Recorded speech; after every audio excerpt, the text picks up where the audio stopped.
Okay, class, so we are now moving into the second major unit of our course, which is the chemistry unit. We're going to begin our first lesson in this new unit, and we're going to be learning a whole bunch of new different concepts. We're going to talk about matter and particles. We're going to talk about physical and chemical properties and changes. We're going to talk about atoms, and we're going to become familiar with and start to get to know the periodic table. Okay, so in this first lesson, we're going to talk about matter from particles to solutions. So again, chemical reactions, how substances react with each other, and when they do react, how do they change? Okay, so chemistry, what is it? It is the study of matter and the changes it undergoes. So like I said, chemistry involves chemical reactions between different substances. These substances react, and when they do react, they change. Okay, so chemistry. Okay, matter. What is matter? Anything that has mass and volume and takes up space. So anything that exists in the world that carries some sort of mass and has a volume, which means takes up space, is considered matter. So matter involves solids, liquids, and gases. An example of a solid would just be a book, a desk, a chair, a rock. Okay, so put here, comma, rock. Liquids are, an example would be water. Another example would be juice.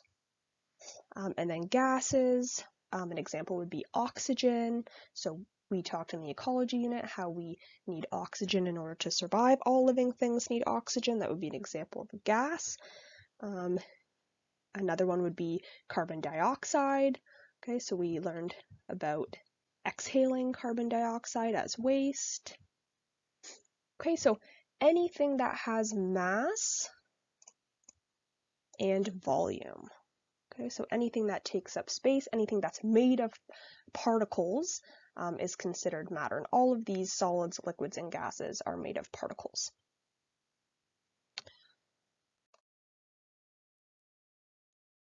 Okay, so the particle theory of matter. So we have number 1 here. Okay, and it says matter is made of tiny particles. So like I said on the last slide, matter is anything that has mass and volume or takes up space. And matter is made up of a whole bunch of tiny particles, but these particles you can't necessarily see with the naked eye, but they do exist and they are there. So matter is made up of tiny particles. That's what makes up these solids, liquids, and gases.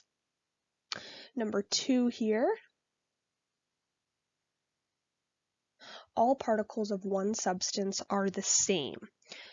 So you'll see in the diagram over here that we have substance A, which is this black box. So it's saying that all of the particles in this black box are the same type of particle, okay? Or all particles in this white box over here are the same type of particle, okay? All particles of each substance are the same. Okay, then we have number 3 here. Particles are always moving. So solids vibrate in a fixed position. So particles in solids are not moving all over the place, spacing out in all different directions.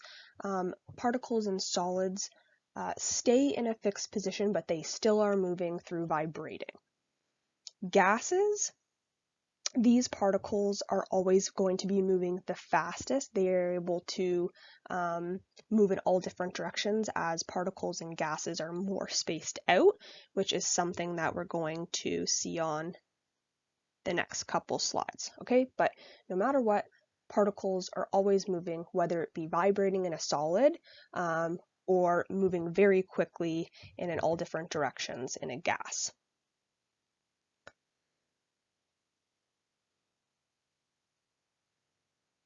You'll see over here in the diagram, it shows two examples of particles moving in a hotter environment versus a cold. Particles that are moving in a warmer environment are always sped up. So these particles are going to be moving faster than in a cold environment.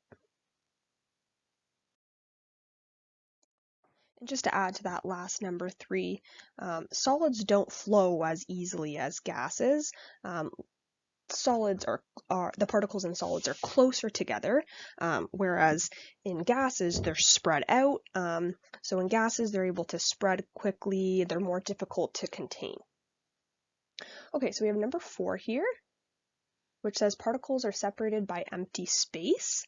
So there's empty space between particles even in solids, but there is significantly less empty space between particles and solids versus, say, in liquids or gases.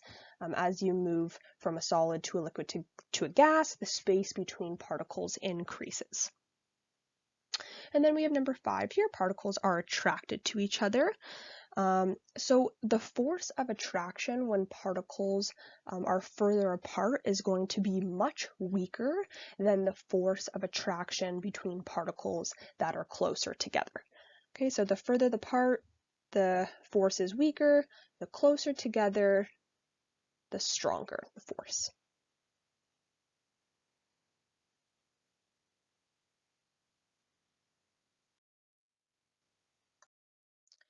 Okay, so now we have this table here. We're going to look at different aspects or features of solids, liquids, and gases. So let's start here with solids. You'll see the diagram, and you can see here that the particles that make up the solid are a lot closer together, and the space between particles is a lot less. Solids have a fixed shape. So an example we said was a book. If that solid or that book is, moved from one space to another, or moved from one container to another, the shape of that book is fixed. It's not changing. Solids also have a fixed volume. So again, the amount of space that book is going to take up is always going to be the same. It's going to stay fixed. Okay, you can't change the volume of a solid unless, say, you were to take away some of it, or if you were to add more of it. The attraction between particles in a solid are very strong. These particles aren't moving all around, all over the place in different directions. They're staying in that fixed position while vibrating. So the movement is very little in comparison to the liquids and the gases. Okay, and then, just to add to the attraction being very strong, we talked about the closer the particles are together, the stronger the force of attraction. So we know in solids, the particles are closer together, so it would make sense that the attraction between those particles are very strong. Okay, so now let's look at the liquids here. So you'll notice that the particles are a little bit more spaced out than in a solid, and there's more space between them. The shape of a liquid is always changing. So the liquid is going to take the shape of its container, whereas the volume of a liquid, just to expand on that example, so if you were to take a short glass of water and you were to pour that water into a tall glass, the shape of that water will change because it's going to take the shape of the container, just for an example. The volume of a liquid is always fixed. So if you have 10 milliliters of water, whether you put that 10 milliliters of water in a short glass or a tall glass, the volume is going to stay the same. The amount of space it takes up, the amount is the same. The attraction between particles is not as strong as in solids, and this makes sense because the particles are more spaced out. So the attraction is weak. And then in terms of movement of particles, particles in a liquid are going to move a lot faster than in a solid, but not as fast as in a gas. Now we'll look over here in the last column where it says gas. You'll notice that these particles are even further apart with even more space between particles. The shape of a gas is always changing, so a gas is going to take the shape of whatever container it's in. The volume of a gas is also always changing. So again, the amount of space that the gas takes up depends on the container it is, whether it be a bigger container or a smaller container. Okay, so both shape and volume are going to be changing in a gas. The attraction between particles is going to be the weakest of the three states, and that's because these particles are further spaced out and they're not as close together. And then lastly, in a gas, the particles are always going to be moving the fastest. So gases move freely, they spread rapidly, so these particles are going to be moving the fastest of the three in all different directions. Okay, so we had solids, liquids, gas. Okay, classifying matter. Everything on Earth is made up of matter. The building block for all matter is known as the atom. Atoms cannot be broken down into a smaller unit. So we talk about matter and how matter is anything that has mass and volume and takes up space. So all of this matter is made up of an atom. The atom is the most basic unit. It doesn't get any smaller than that. Okay, so matter is made up of atoms. Some examples would be nitrogen. So nitrogen is something that is made up of nitrogen atoms. Oxygen, carbon, fluorine, these are all made up of the same type of atom. All matter can be broken down into two categories. So these two main categories include pure substances and mixtures, and we're going to see a breakdown of that on the next slide. Okay, so all matter is made up of atoms, which are the building blocks. Two main categories that matter can be broken down into: pure substances and mixtures. Okay, so matter can be divided into two main categories. The main categories can then be further divided. So we'll start with pure substances. So pure substances can be further broken down into elements and compounds. Now elements, an example would be, they're taken straight from the periodic table. So something like carbon or nitrogen. These elements are made up of all the same kinds of atoms. Okay, so carbon would be made up of carbon atoms. And then we have compounds. So compounds are more than one element chemically combined. So an example of this would be water. So water is H2O, so that means that water is made up of both hydrogen and oxygen atoms. So compounds are like two or more atoms coming together. Then we have the second category, which is the mixture. Mixtures can be heterogeneous, which would be a mechanical mixture, or they can be homogeneous, which would be a solution. Solutions, they can't easily be separated. They're usually uniform throughout. They look like the same thing. So an example of this would be like if you were to have a coffee in the morning, if you were to put sugar in your coffee, well, that sugar dissolves. And it ends up just looking like one thing, but you know it is really made up of more than one thing, right? It's made up of your coffee that you put in there, water, and the sugar. Okay, so it looks like one thing, but you know it's made up of more than one. Whereas a mechanical mixture, like I said, is a heterogeneous mixture. this can be separated into what it's made up of. Like you can see the different parts in a mechanical mixture. You can see the components that make it up. So an example of that would be like a pizza. So you can see that a pizza is made up of sauce and pepperoni and cheese and pineapple if you're one of those people who like pineapple on your pizza. Okay, so pure substances contain only one kind of particle, have the same composition throughout, components cannot physically separate, changes in state occur at a constant temperature. So an example of a pure substance would be pure water. So pure water we know is H2O. Okay, so again, that is a compound. It's made up of two or more elements. We have hydrogen and oxygen.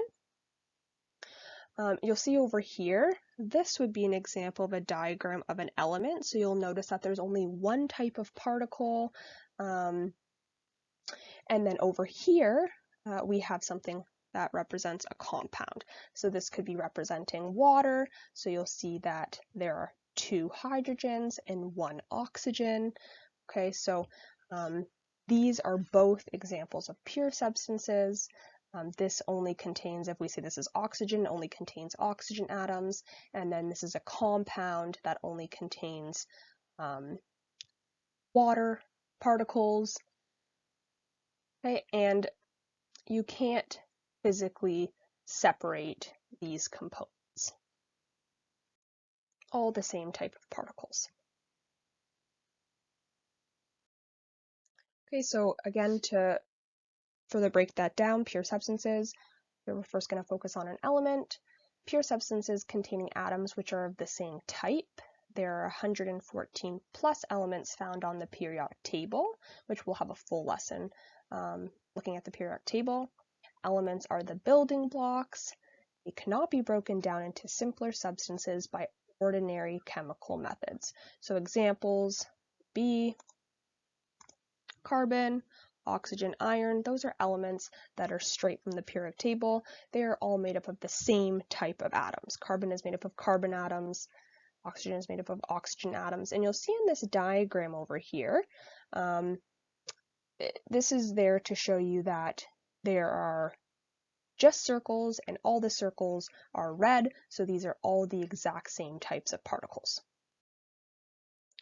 Compounds, a pure substance containing atoms of two or more elements in a chemical combination held together by attraction, bonds, can be chemically broken down into elements.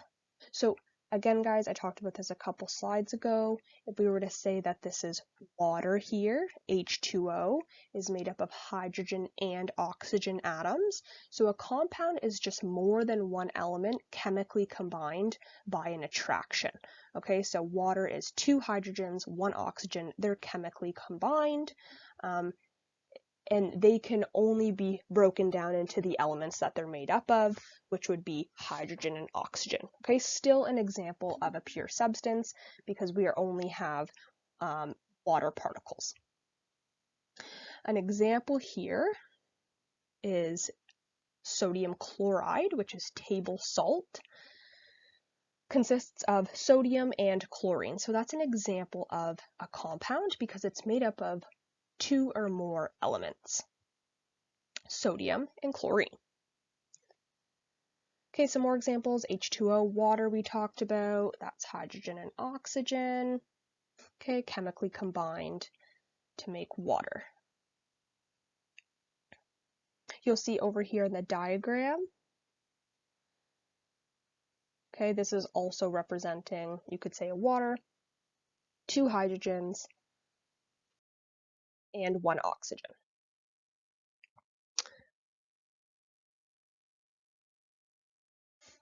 Okay, so just some more examples of compounds on this slide. Here's oxygen. Oxygen is made up of two oxygen atoms. Nitrates, so we have nitrogen and oxygen, one nitrogen, three oxygens. Okay, so again, more than one element chemically combined to make a compound. Carbon dioxide, okay, two oxygens, one carbon. Okay, so again, just elements coming together chemically to form a compound. Okay, it can only be broken down into the elements it's made up of. Mixtures. Combination of two or more pure substances, each keeping their own physical and chemical properties. Components can be separated by physical means, example strainers or magnets. Changes of state occur over a range of temperatures. So again, we're going to look into two types of mixtures, something called a solution and something called a mechanical mixture, and the difference between them.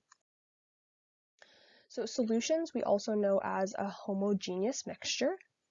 This is a substance with only one phase. So again, like I said earlier, it's something that looks uniform throughout. The particles are too small to be seen with the naked eye, so you can only see one phase. So here we have examples, sugar and water. So again, if you were to take sugar and dissolve it in water, it's really just going to look like one thing, but you know it's really made up of more than one. So if you look over at this diagram here, you'll see that there's both triangles and circles, but they're all the same color. So this is to show that a solution is in fact made up of more than one substance, but it all looks the same. So an example of this would be something like apple juice. Apple juice, if you were to pour into a glass, looks like the same thing, all uniform throughout, but you know that apple juice is made up of a whole bunch of sugar, water, apples. Okay, and lastly here we have a mechanical mixture, which is also known as a heterogeneous mixture. So this includes more than one phase.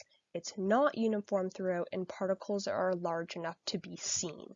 So an example of this would be oil and water. When you put oil and water together, they don't mix well, so you can kind of see that separation there, and you can see that it is made up of more than one thing.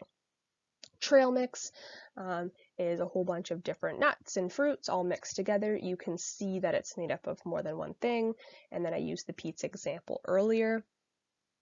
Okay, up here in this diagram right here, you can see that there is more than one type of particle. And in this diagram down here, this is to show there are in fact different types of particles because we have circles and triangles and they're different colors, and you can see that there's more than one phase.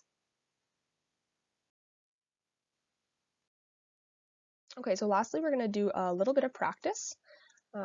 So it says state whether each is an element, compound, solution, or mechanical mixture. So again, if you think it's an element or a compound, we know that that is a pure substance, and if it's a solution or mechanical mixture, so I'm just going to go like this, then that is a mixture. Okay, so we have carbon dioxide. So keep in mind, carbon dioxide looks like this. It's made up of carbon and two oxygens.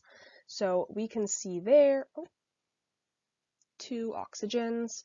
So we can see there that that is more than one element chemically combined to make a different color, a compound.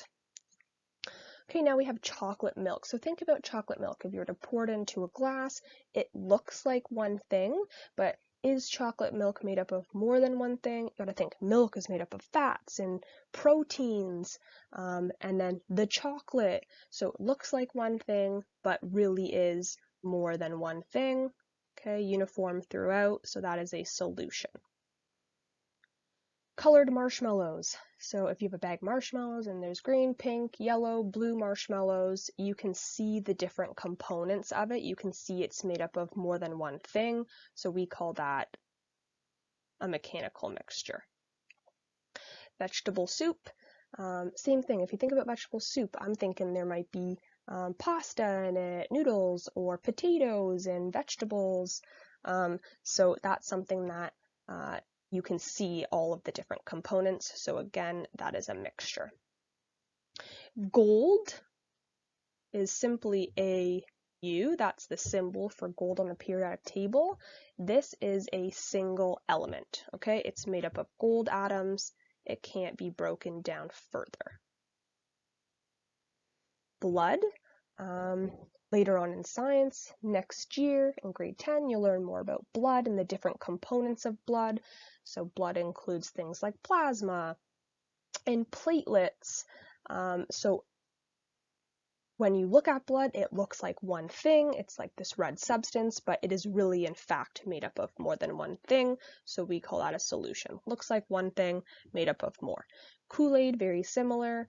Kool-Aid is made up of water and sugar, but looks like one phase, looks like the same thing throughout. So that is a solution. And Skittles, if you have a pack of Skittles, usually have red, green, yellow Skittles.